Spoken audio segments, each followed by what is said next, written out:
Go. Action. Hi, everyone. Welcome to another episode of Are You Afraid? Take two. Hold on. I don't know what's wrong with my brain. Your brain is crazy.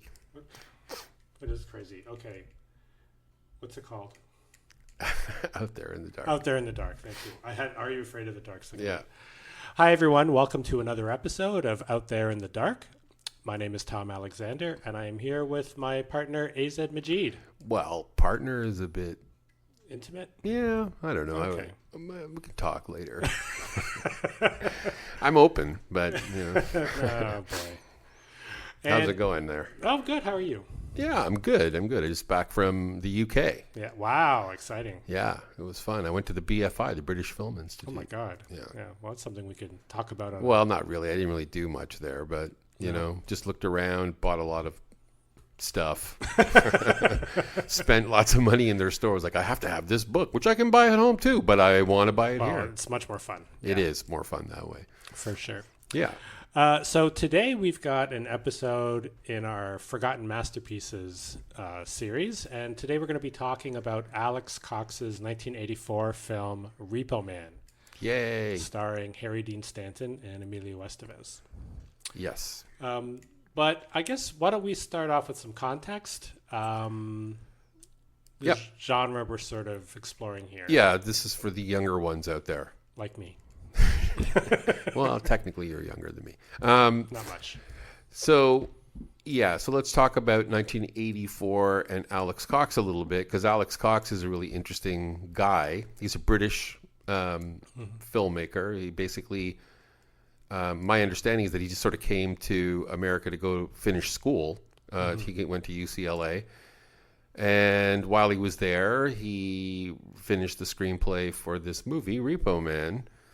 And weirdly got it funded by ex-Monkey Michael Nesmith, Became a who producer. Who was a producer, yeah. And it was picked up by Universal, I believe. Which is pretty shocking. It's pretty shocking. Watch this film. This is a studio film. Yeah, and an unknown director and all that stuff, right?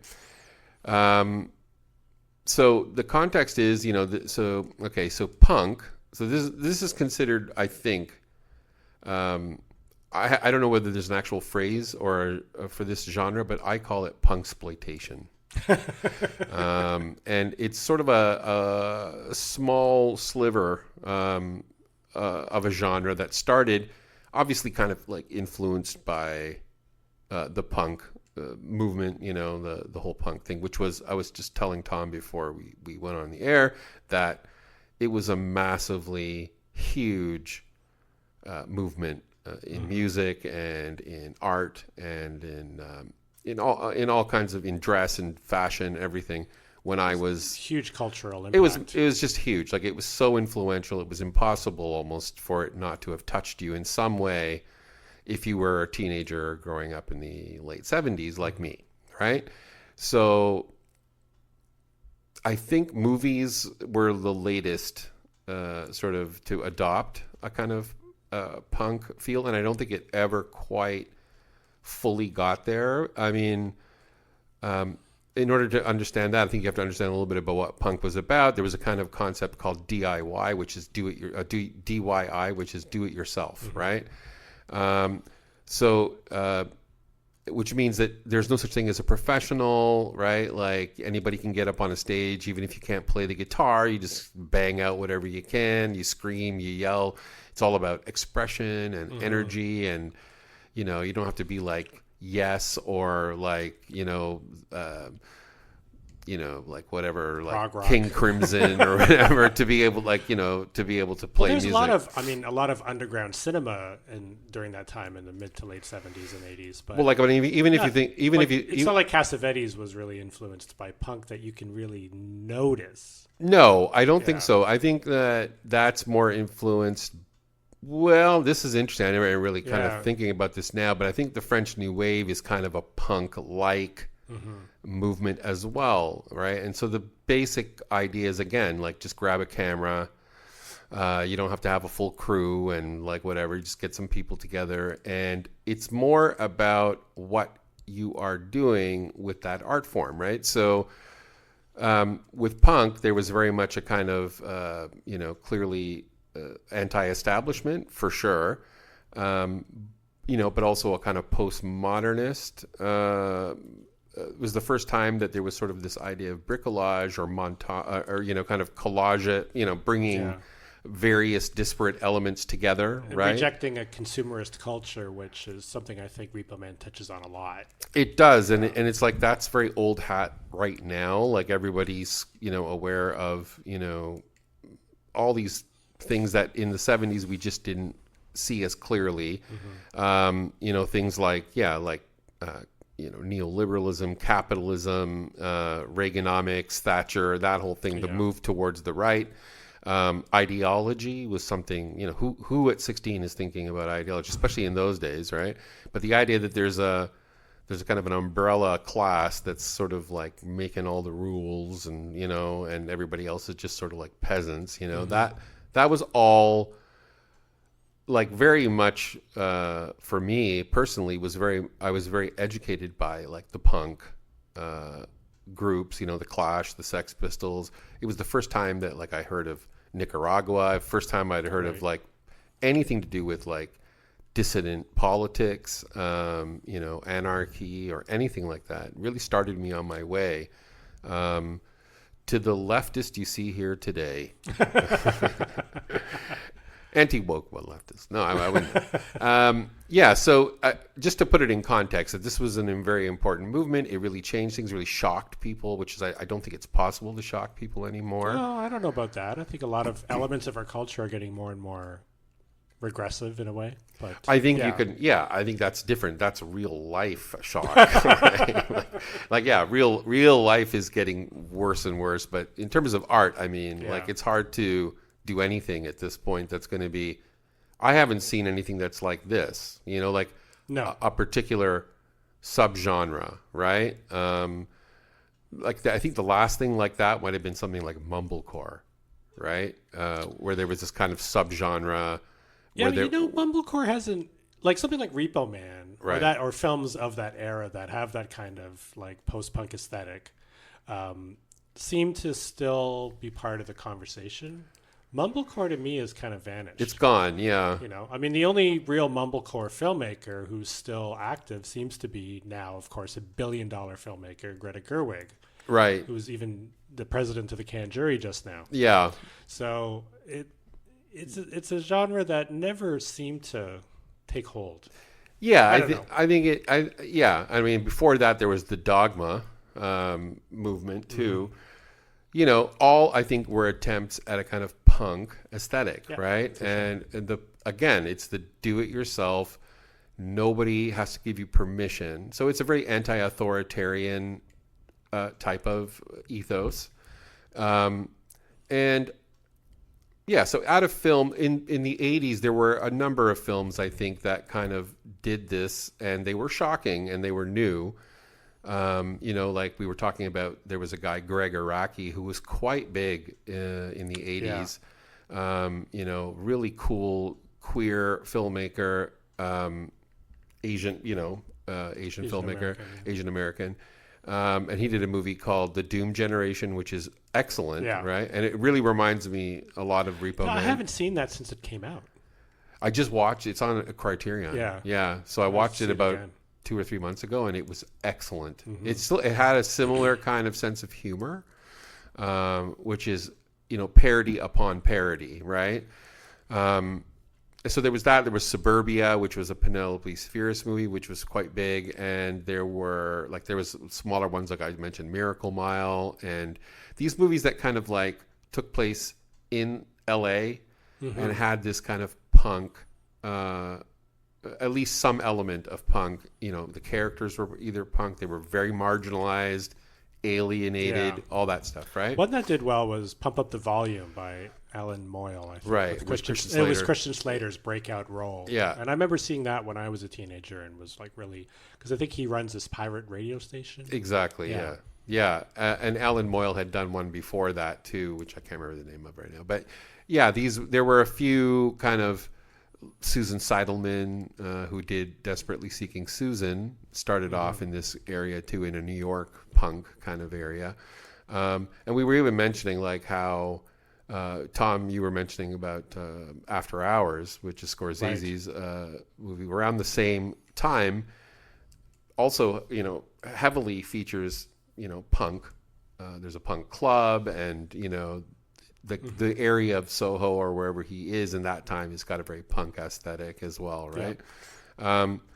So Repo Man. Now, back to Repo Man. So this is the context of Repo Man. Now, Repo Man is probably, I'm going to say it's one of my favorite movies, right?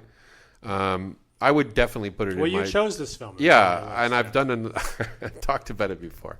I actually was in correspondence with Alex Cox a few years ago because I wanted to interview him, but he refused. But yeah, so because I found he's a filmmaker who's completely forgotten now, except for this one. He did a few other movies that were also really strong. He did another punk movie called Sid and Nancy, which is all about Sid Vicious. And I think it had a bit more mainstream success. It had a bit more mainstream success, and I love it, Very but I think a lot of people didn't like it. And then he did one called Walker with Ed Harris. Ed Harris playing, based on a true story about Walker, this guy who basically, took over all of parts of Mexico and tried to bring slavery back, and he was basically the original horrible colonialist guy, right? But it's a really... That one I've never seen, yeah. That one's a really bizarre... It's even more avant-garde and strange than Repo Man is, and Repo Man's definitely got an avant-garde feel to it, right? So...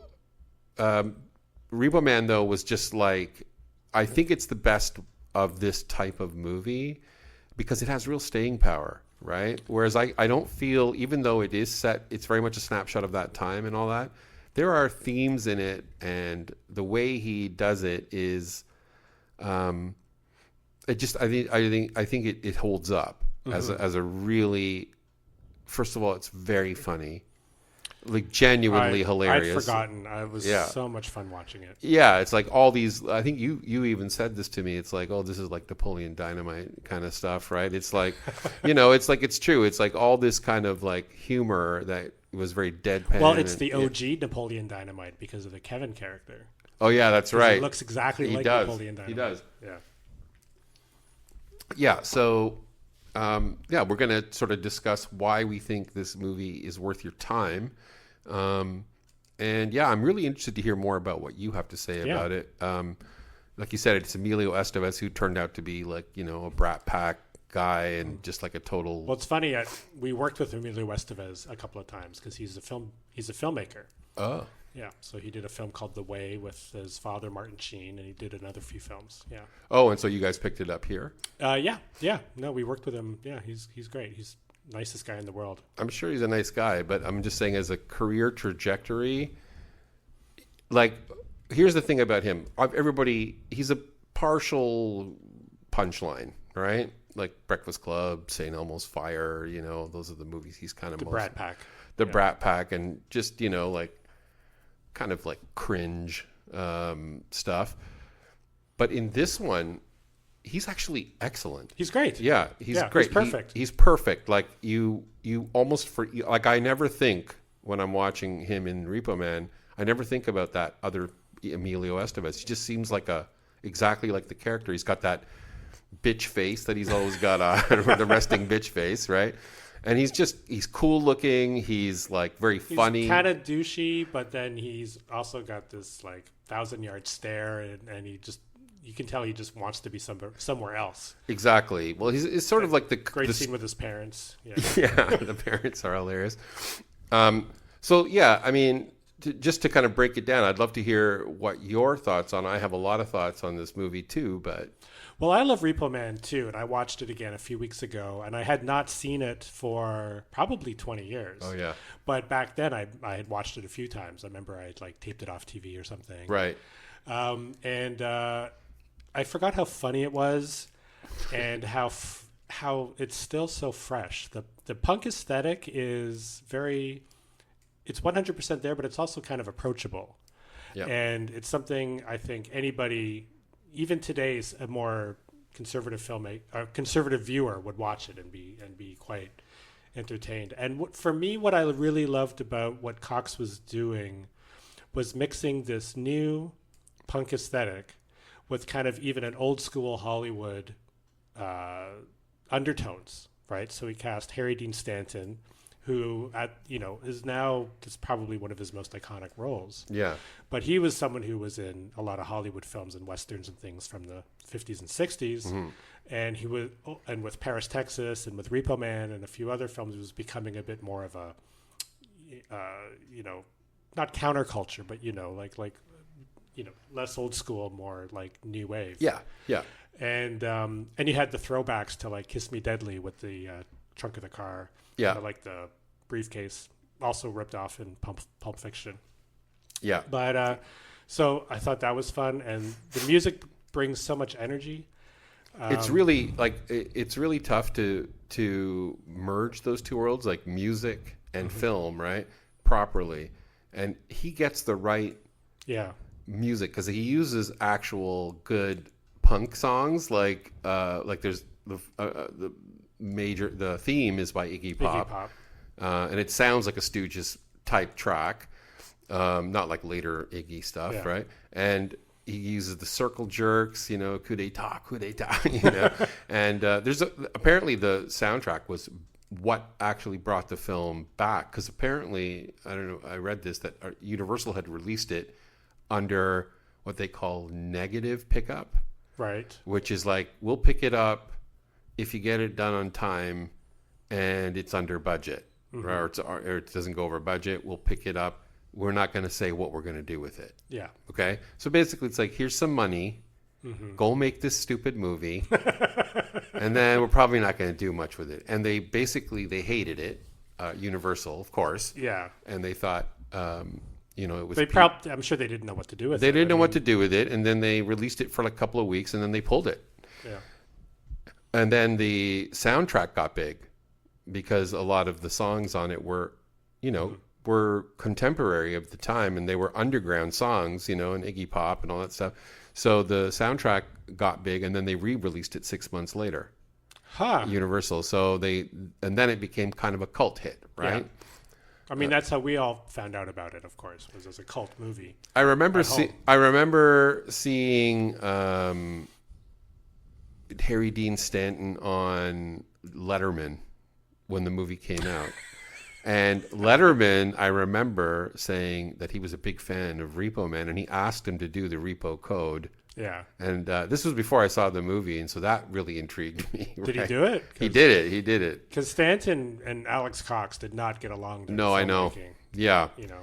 Well, Alex Cox, I've heard, is pretty erratic. Yeah, pretty erratic, and he's kind of like I mean, I'll just say this. Here's the thing about Repo Man, right?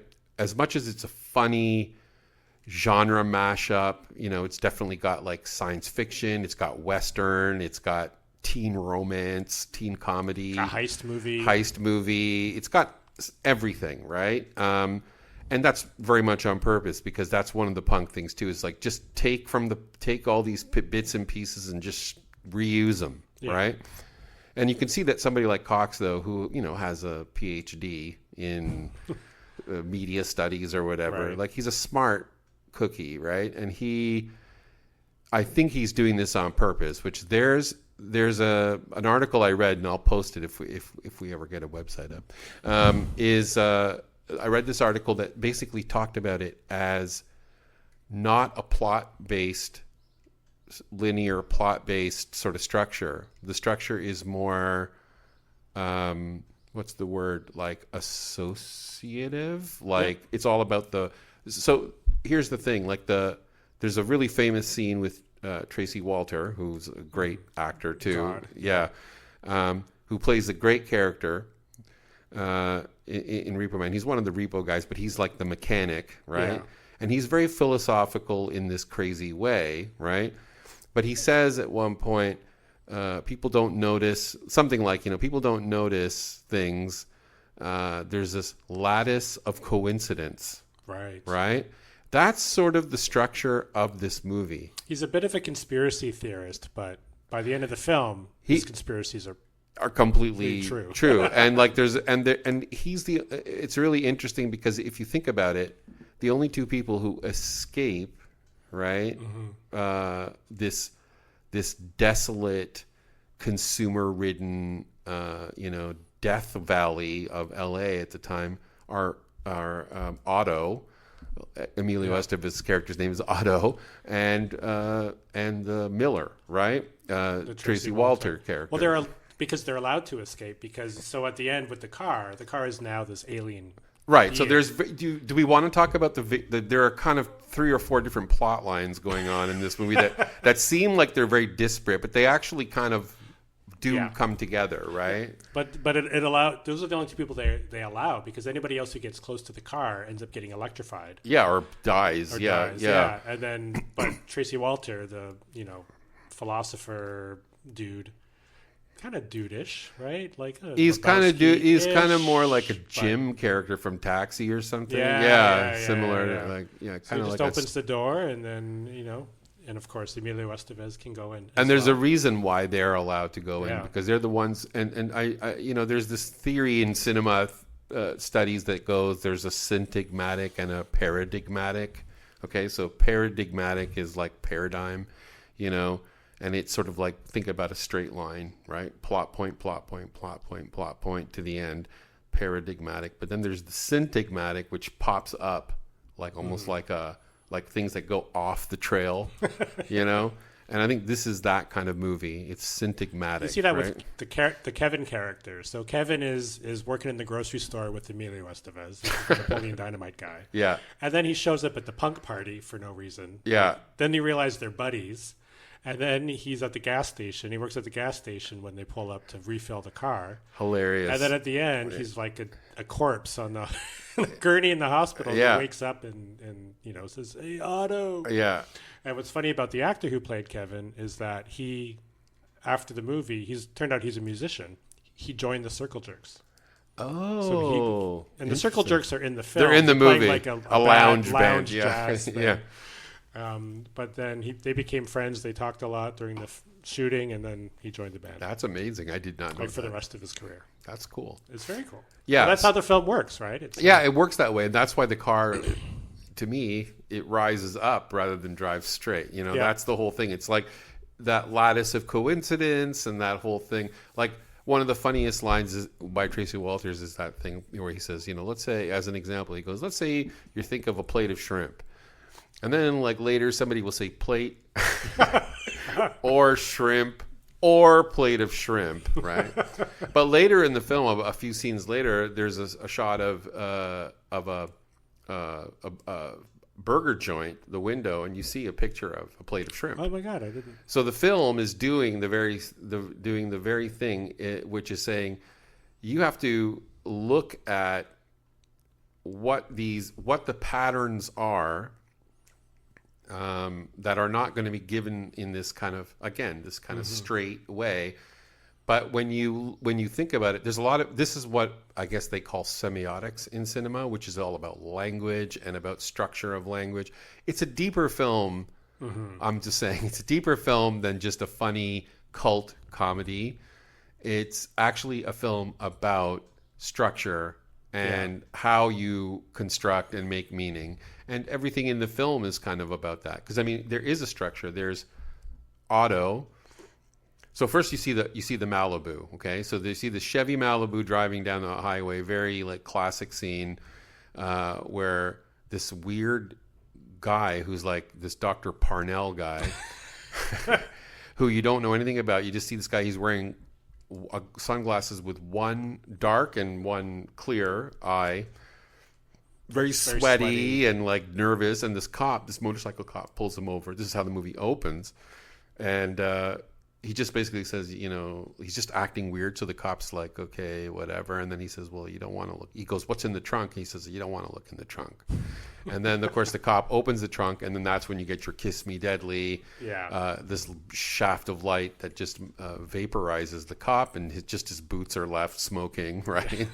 And then we don't see this Chevy Malibu, for like 40 minutes again, right? We meet Otto. We meet Otto, exactly. Stanton. Now, one of the things right away when you meet Otto, he works in a grocery store with Kevin, right? The Napoleon Dynamite guy. And they're like, what's fascinating in this movie is all of the products, like they're all generically labeled. So if it's a can will just say food. Yeah. Right? Or whatever, like detergent or whatever it is, right? Which they got in production, they got from an actual local grocery store. They did, yeah. They got it that from had this no-name type of Yeah, thing. Exactly. But this is, it's so amazingly, related to the themes of, this kind of idea of, it reminds me a little bit of that movie They Live. Know, where the glasses reveal the truth behind the advertising. And with these products in the movie, they're all devoid of any art or artifice. It's just the basic of what it is, right? Somehow it feels almost post-apocalyptic. It does have a post-apocalypse. Yeah. That's why I bring up Miracle Mile, which was a apocalypse movie that was set in LA, right? Mm-hmm. Has that same kind of feel, and there is this kind of post-apocalyptic feel to it, but it's just burnout, right? It's Thatcher, Reagan, neoliberal, people just no fucking hope, no sense of purpose, which we see has come to fruition today, and right? Fear of nuclear apocalypse. You had 3 Mile Island happened. You had all these films like The Day After and Threads. And you have these, and the thing is, you have these various forms of distraction and consumerism. Again, this was all pretty new to us in the late 70s, early 80s. I mean, this was a critique of consumerism on this level was not as ubiquitous as we see now, right? Right. And so that was a big part of the punk aesthetic for it, and the fact that it touched people who were younger, right? It's funny because when we were talking about this before recording, you mentioned I think Return of the Living Dead, as part of that. And if you think about Dawn of the Dead from the 1970s, the Romero masterpiece, which is also a consumerist comment. It is, right? It is, yeah, it is. And the thing, does that all come? It does, and I think there's always those. There was always those kind of. It's always in those subgenres, like horror or sci-fi, kind of. Exactly, that have these more radical political ideas, right? Because mainstream was not going to do that, right? They do it, but they do it in a way that's very handsome and mounted, and it's qualified too, right? Exactly. Whereas something like Repo Man, there's a real parallel between the sort of the form and the content, right? Mm-hmm. So that's the fascinating thing about it, and that's why the cans, like, it's very much the semiotics and the whole concept of the cans, the food, the products. It's about the form. The form is being stripped right down to its essential. Mm-hmm. It's telling you what it is. This comes up in so many little details, I'm sure you noticed the politician posters that were up, right? Like, who is this guy? Exactly. It's everywhere. Or the preacher on TV, and Otto's parents give away all their money. And they're like hippies. And they're these, exactly. Right? They're like smoking pot all day. Totally sold out in a way, but then the preacher comes back at the end because he wants to see what's going on. Yeah, that's right. This Bible bursts into flames. Well, it's like all institutions are covered, right? Yeah. There's the religious aspect. There's even the Dianetics parody. Oh yeah, that's right. Yeah, because so one of the way that Otto gets into becoming a repo man is his parents are supposed to have given him $1,000 if he wants to go back to school, but they are they're just like zombies watching TV, smoking pot and they said, oh, we don't have it. We gave the money to this preacher to give Bibles to people in Ecuador or something like that, right? And so then Otto has no choice. Okay, he sort of has a random meeting with Harry Dean. Yeah, Harry Dean gets him to drive my car because my wife's pregnant. He gives him a baby. Yeah, exactly. Ropes him in. But he's as soon as he finds out that he's a Repo Man, he's like, I'm not gonna be no Repo Man. I love that line. I ain't gonna be no Repo Man. And then she says, well, you already are, right? But he goes back because he needs money, right? Because he's been fired from his job at the supermarket, and so once he becomes. And that the interesting thing about the Repo Man depot is all of the guys there are named after beers, right? There's there's Miller, there's Light, there's Bud. Oh my God! Right, and one other, I can't remember the other one, but yeah, it's like they're the names are very important and interesting. Just the way Otto's name is like Otto car, right? Exactly. So. Yeah, there's just a lot of that kind of stuff going on you have to kind of watch for because you can get very sucked into just like, this is kind of a messy movie, but it's funny, but it's actually not as messy as people think it is. Exactly. because he becomes the Repo Man and then he goes through 3 different sort of mentor figures there or people, the Repo Man he spends time with who are going to give him some kind of information. The first is obviously Harry Dean. Brilliant. He tells him to dress like a cop because people will think he's carrying, right? He gives him the genius repo code, right? And talks all about like a Repo Man does this, a Repo Man doesn't do that. A Repo Man does. It's all about. It's always intense. It's always intense, and this word intense becomes something that Emilio Estevez's character comes back to constantly, right? Which is about the concept of visceral feeling something rather than some kind of ideology or concept. Well, right? It kind of upends all that too, because the idea of a Repo Man or somebody who repossesses cars is sort of a capitalist tool. It where, is. You don't pay your bills, we're going to take away the things that can actually help you pay your bills. Exactly. But it all gets upended because all of the people who work in this Repo Man office are misfits to some degree. Like the one guy who's wearing a police officer, he's knitting and he's just that guy's bonkers. Like old school toxic male. Yeah. And they all talk about John Wayne's cross-dressing. Well, that's interesting too. Yeah, like the fact that all these institutions again get kind of put under the radar, right? But he's with Harry Dean Stanton first. Then he's with Light, the black guy, right? Who get in the car, white boy. Yeah, and he's got the Dianetics book and stuff, right? And then he's got Tracy Walter, right? And the craziest of them all, seemingly, right? And the woman is like a revolutionary on the side. Girlfriend. So there's a lot going on in this movie. So like the girlfriend is this cutesy kind of. No, I meant the woman who works in the office. Oh yeah, right. The black woman who says, "Yeah, you are now." Yeah. Right. But anyway. Yeah. Well, but that's the other thing. Like there is a romantic angle to this movie because at first Otto is with this punk girl. Who's part of this like group that he's there's like 3 of them. There's 3 of them. And then she like tells him to go get a beer while they're in bed, and then when he comes back, she's in bed with another guy. Yeah. And so he loses his girlfriend, but then there's this other girl, this kind of cutesy like all American girl, but she's really strange, and she's after the Malibu, right? She knows all about that, and the guy who's driving it and all that kind of stuff, and.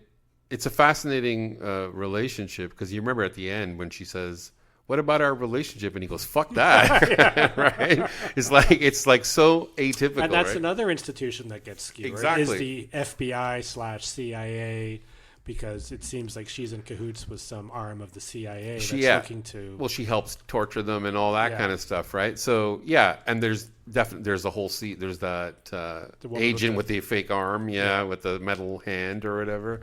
There's like it's a lot of different threads that are, and basically everybody's after this car. What comes out of it, right?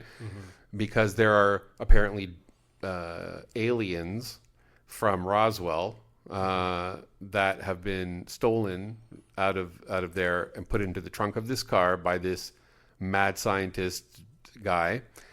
But the mad scientist guy also talks about the neutron bomb. He does. And then he talks about how he gave himself a lobotomy.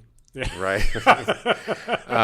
And it's always hot in the car and whatever. And so it's as the car is traveling through, it's sort of like, because again, you have to think about Los Angeles.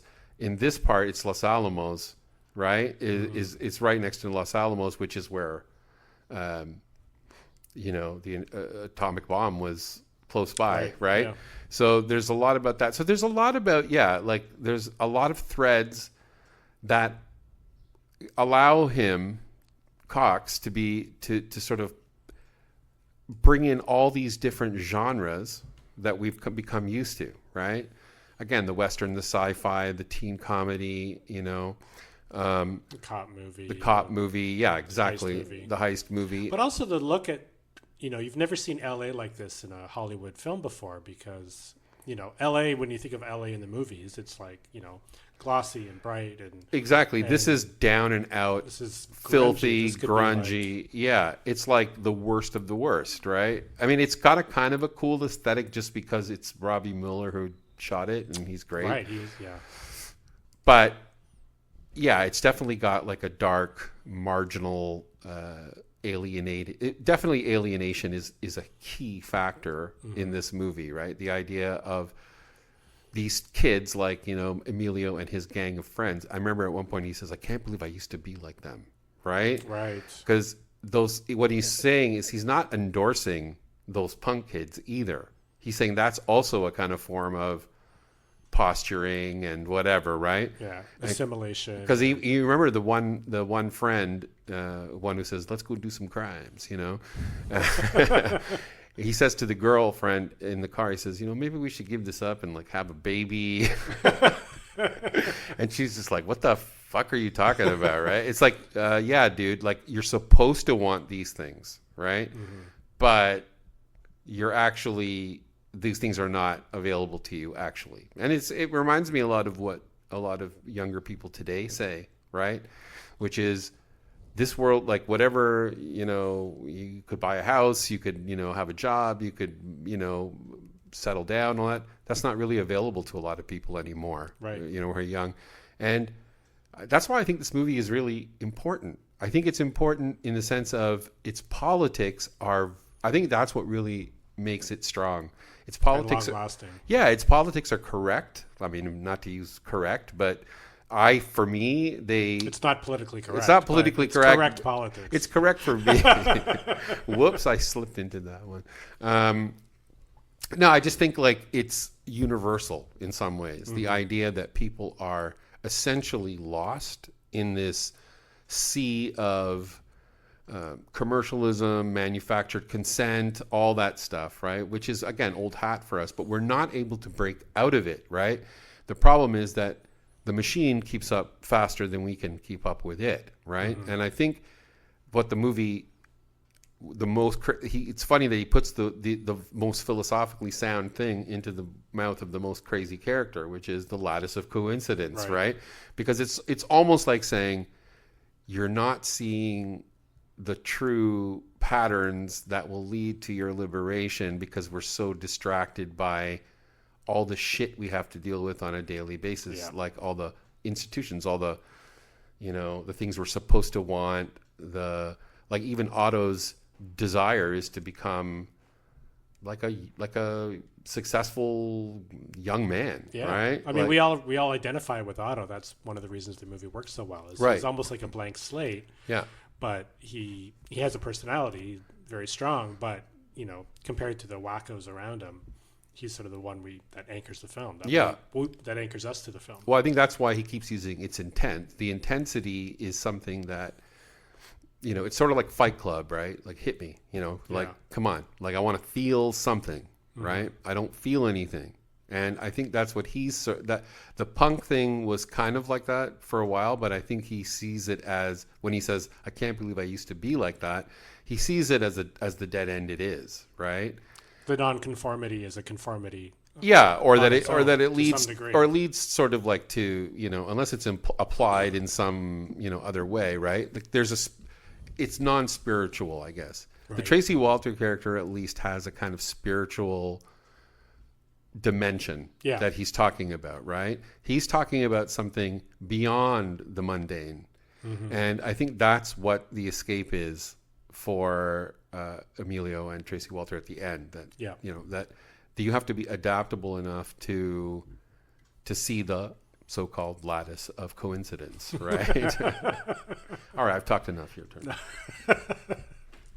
I don't know what else to add. I mean, because it's, of all those things, it's also such a, like I said, an accessible, fun movie. Super fun. You could watch it over and over again and notice all of these crazy little details. Like I said, these characters coming in and out of the film, and the posters and the background. And the beer names and the Rodriguez brothers. Those guys were great. Yeah, they're amazing, right? Yeah. But the way it's almost like there was a movie that came out in the 80s, a Scottish movie called Comfort and Joy. Oh, yeah. And that was about basically rival ice cream companies in Scotland who, but it was treated very much... Bill Forsyth? Bill Forsyth, yeah. It's a good movie. It's a really good movie. But, it's like these ice cream wars. Well, Local Hero, another one of his films. Yeah, Local Hero. Touches on that. Yeah. But it's that idea of like something so being treated very seriously almost when it's kind of like ridiculous at the same time, right? And I think, that whole concept is really big in this movie. It's like, it's fun, it's funny, it does have a punk aesthetic, but it's very, very critical. Very thought-provoking. Yeah, and critiques everything. That's why I say it's like a parody on top of parody. Like, there really is no place where you can land and say, oh, this is what this film is actually trying to purport. It's even critical of its ending because it's so silly, right? So even its spiritual dimension is kind of like treated in this kind of like jokey manner, right? But I think that's it seems like the only out, I mean, it's a great ending. It's perfect. It's such a great ending. Yeah.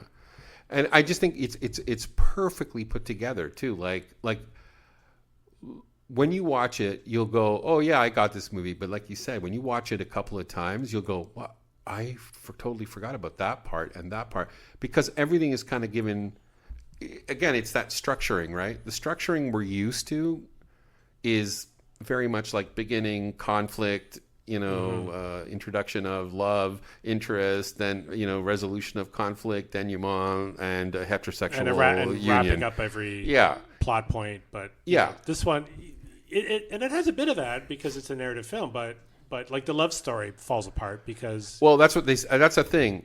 Everything kind of falls apart, but there's a difference between a poorly made narrative film and a film that's actually operating on a different set of standards, right? In terms of its form, not its content, right? The content is all bric-a-brac from all these different genres, but the form is very unique, and it seems like a mess, but lattice of coincidence, right? That's the whole point. You have to kind of watch it in a way where the things that you usually use to connect scenes together are less important, and what is important though is understanding what is connecting scenes together, right?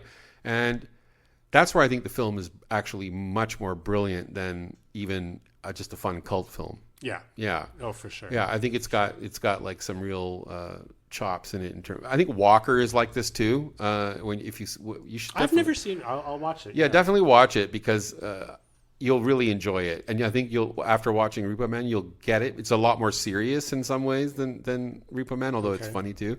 But and it's just really sad what happened to Alex Cox because after Walker, Walker destroyed his entire career. It was a complete bomb. Because hated it was very, I mean, that's the other thing. I mean, this happened just as Iran-Contra was going on in America. I don't know if people remember there was a whole thing with Reagan.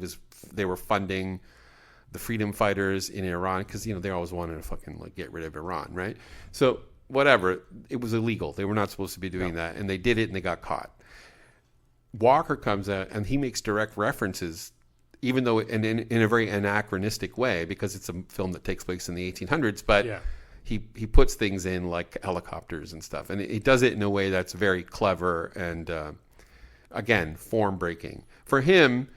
That's a good example. Like, some filmmakers are good at this and they can do it. Is like, he's not using cinema as a means of in any way trying to fool you into believing that you're watching a slice of history here, right? Or you're watching this thing and it's like, I'm trying to make this as realistic as possible. He's doing the exact opposite. I haven't seen Sid and Nancy for a long time, but I remember that also seemed very much, it kind of upends the biopic. It does. I think it's probably the most straightforward of his movies, but yeah, there are weird things in it. Like, I don't remember whether you remember, but there's a part where Sid and Nancy go to a bunch of kids are playing ball outside, and they start giving him Sid trouble, like, give us back our ball or whatever, right? And he's like, and they're like, who the fuck are you anyway? And then he goes, I'm Sid Vicious. And then there's this fast motion. They leave. You know what I mean? Like, they all just, because like he's like a scary. Well, the scene where he sings My Way, yeah, and then the audience, which all look like, if I remember correctly, are like elderly, like, it's like British, all in their finery, as if they're at like, like the Queen's ball or the thing, Queen's Jubilee or something, and they're all going crazy and clapping, and he sings it terribly, of course. Well, that was based on the actual video for the song, which Sid Vicious did, and then he shoots everybody at the end in the audience, right? But yeah, so Sid and Nancy, I think it's a beautiful film. Actually, it's so. I cried when I saw Sid and Nancy. It was so beautiful, and the ending is very, like, he's always talking about getting a pizza, and at the end he drives up to some weird building in the middle of nowhere, and it says pizza, right? That's his death, right? Wow. So he's always had those moments of breaking the rules a bit. But I think with Walker, what happened was it was so reviled when it came out. It just ruined his entire career. Like, he could not get hired after that, right? Wow. And like he Michael did. Powell and Peeping Tom. Yeah, exactly. Yeah, and I think he was also probably not an easy guy to work with, but I mean he had done a couple of big movies, and by then, I mean, Sid and Nancy was highly acclaimed. It was. Repo Man was building a cult following, and I think he had a deal after Repo Man made some money, or one of them, or Sid and Nancy, and he had a deal with Universal for like a 3-picture deal or something, and they just said, "Get out of here! Like, we don't want to work with you anymore." He's a professor now at some college. I can't remember where in the States, but he made a whole bunch of movies after this that were some of them were good. Like, I actually saw one called Highway Patrolman, because what he did is he's like Moyle. He moved to Mexico, and he was making some movies there. But then he did these really fucking bizarre ones. Like, he did a sequel to Repo Man called Repo Girl. Okay. Which was all done on green screen. Okay. It's really fucking weird. I don't know. I couldn't watch the whole thing. It's so ugly. You know what I mean? So it's funny because, I mean, Repo Man is so beautifully shot. I know. In many ways. Like, it's grungy, but the aesthetic is still. Oh, it's fucking 100%. Great. Yeah, I love the look of it. I love the whole aesthetic is great, and all of the acting is great. It's all really, really good. Good cast, So, there's a lot about this, but I guess one of my things that I was thinking about when we were talking about Repo Man and this whole subgenre of like LA punk kind of movies. There's also a New York punk kind of thing too, and a UK punk, and a UK punk thing. I don't know so much about I guess Quadrophenia maybe could have been an early one like that, but it does make me think that in this current time right now, it seems like the conditions are exactly the same, or not exactly the same, of course, but there's a lot of the same. Like, look what's happening on college campuses, for example, right now, right? Like, the kids are the enemy, right? And they're like terrorists, and they're supporting terrorism and all that shit that people talk, which is not true, right? Yeah. But there's this real 60s revivalist thing, or this kind of like protest culture. I think punk, in a way, is still very relevant for today, and I think people need to kind of get back to it, right? They have to break free of this consumerism that is just wrapping us up in this lifestyle of social media, Netflix, streaming, not going out, not doing things, not protesting, not being part of community things. We're getting more and more isolated, more and more lonely and alienated. And I think that's a huge problem. A movie like this really speaks to that. Yeah, I agree. But, today, I mean, we mentioned we're not really seeing current cinema or even music that much, like popular music, addressing all of those things, And I think I feel like the corporate dominance, because, I mean, in my career, I talk to, young people, young producers, filmmakers, film students. Sure. And, I think about film school back when, we were in film school and we were getting into French New Wave and New German cinema and all these other things. And there was a lot more countercultural talk. And today I talk to young filmmakers and film students, and they're watching Marvel movies and Netflix and all this stuff. Well, and it's depressing. And not only that, but there is what is there available. Even the good stuff that's out there, like something like Poor Things, like Jorgen Lanthimos and people like that, like who are kind of like, there's an already, it's already about getting to that stage of success. Mm-hmm. There is no like punk thing, which is like, I don't give a shit about that. I just want to, express something real here, right? Yeah. Again, intense, right? Intense is about real. Sean Baker has a little bit of that, I think, with Florida Project and Red Rocket, which are kind of punky, kind of, guttural, and for his films, it's all about how people who are marginalized, primarily sex workers, deserve to be treated with respect and with, which is great. But I mean, that's not new. That's that's actually very typical. But the aesthetic I'm not saying it's not sincere with him. I'm just saying that it is very easy for white liberal society to ape that kind of perspective. Like, well, we should give them respect.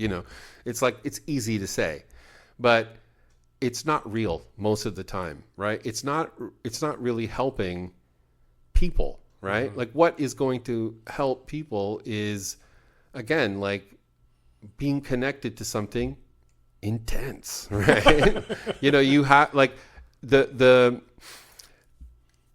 neutrality of our lives, which I see is happening more and more, which is that you're supposed to just kind of like be safe and be kind of quiet and just have as long as you're not like in too much debt and you're not. Wow. It's about middle. We're all in too much debt. I know we're all in too much debt. There's no such thing as life without debt. No. But you're supposed to ride this kind of middle way, right? And just kind of be like content. Don't say like, again, I think about the Israel-Palestine thing. Whether if you have a lot to lose, you can't say anything about that. You can't make a post on one way or the other. You can't exactly one way or the other, because you are in real danger of getting in trouble, right? Mm-hmm. And that kind of scared, lonely, quiet existence, that's not an accident. That's a part of sort of a social engineering project. Yeah. I'm not saying it's like one devious person or something like that, but it's No, just but when you look at it's capital, it's neoliberalism, it's the and technology policies, and and social technology, media, yeah. right? It's all there to opiate us. It's all there to I know, but so that we spend all our time on X or Facebook or complaining, TikTok, yeah, watching streaming, shitting watching on other Netflix. people's comments. Someone says something provocative, and we just take a dump on it, and then move on to the next. And we thing. think that that's something, and it's nothing. It's nothing. Yeah, that's the thing. We've done nothing. Or then we get obsessed with, I don't know, Taylor Swift's relationship or something. Yeah, which is, like, I'm who not cares? judging. Like, fine. No. I understand. I've got those kind of things too. Like, Well, we all do it. Yeah, well, that's what we're doing this podcast, right? Yeah. But, because we love cinema and we love movies, it's all good. But the thing is, that's not supposed to be the end all of your life, right? Your existence has to be connected to something meaningful and something that gives you, not just you, gives back, right? To your community. To your community, to people. And it's not just about being, I'm the savior, I'm going to come in there and help all these poor, like, brown folks or whatever. We all survive by... Yeah, it's just about being good friends, right? Hanging out, talking, going out, doing things, right? Like going out for a walk, going out for, being part of a community thing, right? People are afraid of talking about something like the Israel-Hamas war with their friends. Yeah. With their good friends. I know. They've had for like 20 years. Yeah. And because you don't people want are conditioned to just get mad when you disagree with them. That's right. There's no because nuance. that's how it works online. So that's how it's exactly. gonna work, Like we've all kind of become. It's fear, right? And fear is the biggest motivator to shut up and just hide, right? Because like you don't, like I've even thought about it. I thought, well, I'm going to put something to, like I gave some money, right? I donated some money to a cause. Yeah. I didn't want to post it. No. Because I thought people would be like, oh, so you support this? It's like, well, just fucking leave me alone. Like Yeah. But beyond all that, like the reason why a movie like this really gets my motor going, so to speak, right? Same with Gregg Araki's movies. You should watch. We should watch those ones again too. There was something in the anger and in the despondency and the marginalization that spoke of a kind of new way, a new way forward.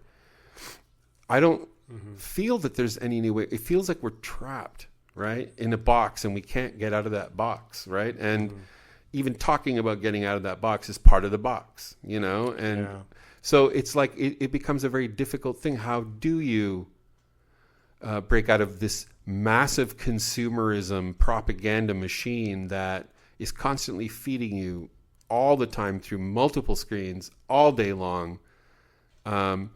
Where's the intense? You know what I mean? There's no intense, But there sure is a lattice of coincidence. There is. We have to look for the lattice of coincidence. So plate of shrimp is how I'll end my whole thing. That's dinner tonight. Plate of shrimp. Just a plate of shrimp. Nothing with it, no rice, nothing, just plate of shrimp. Here, yeah. buddy. Yeah. It's just funny that you would ever think of a plate my of shrimp. takeaway. Yeah. A plate of shrimp. Anything else you wanted to say? You know what? We're at like about an hour. Yeah. Yeah. No, that's great. Okay. Wonderful. Yeah, I loved it. I'm going to watch it again probably soon. Oh, great idea. So fun. Yeah. All right. So, and I guess for our next episode, Azed and I have been talking and sketching out and drawing up blueprints and show me the formulas and flowcharts for a series we're looking at to help you, the home listener, learn how to watch a movie thoughtfully. What if somebody's listening in their car? The listener. Just say the listener. Okay. Well, if you're listening in your car, you should really listen at home. And listen, you 75-ish or so people who are more consistently logging on, would you just pass this on to some people? Come on, help us out. We're old folks, just kind of doing our thing. We need more listeners. You got to get out there and actually be supportive. You got to be like a Trump supporter with us, okay? Yeah, think of us as Trump. Exactly. Call this the Trump podcast. I think we should change the name to the Trump podcast. It has nothing to do with Trump, but we want Trump. Huge. We want that kind of huge. loyalty. Huge, exactly. I'm also going to be sleeping with a porn star. Oh, good for you. In my mind. And with that, Yeah. with that, we will see you out there in the dark.